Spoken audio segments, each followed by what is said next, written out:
Let's go for a drive.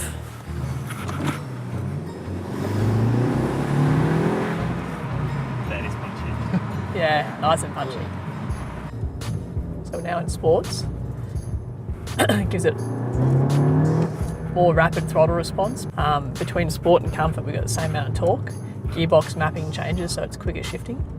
So stage 1 tune takes it to 250 kilowatts, which is what this customer had initially, and 470 newtons. We've now put a O34 Motorsport Downpipe into it with a cat and a Eventuri 2-litre TFSI carbon intake.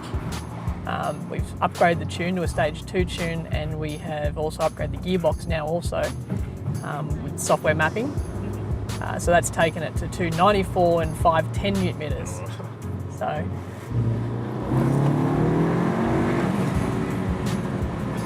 heck of a lot more torque. I've just quickly flicked it into manual mode. So you see the gear shifts are nice and quick.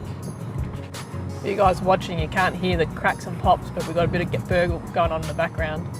From this stage, there's not a heck of a lot more we can do. Probably the next thing we would look at maybe is an intercooler for the car.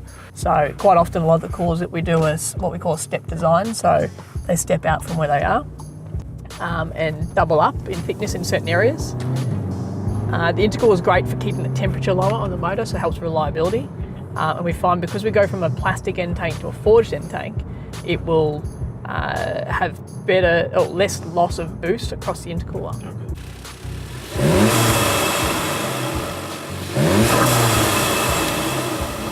So we're not going to get a heck of a lot of noise, particularly on standing still, because we haven't got a lot of boost coming through it, but that gives you a bit of an idea. It's definitely a lot louder than the stock system, so customers should be pretty happy with that. Sporting a 200 cell sports catalytic, and that drops down into the front 3-inch pipe, and then that factory fits the centre resonator.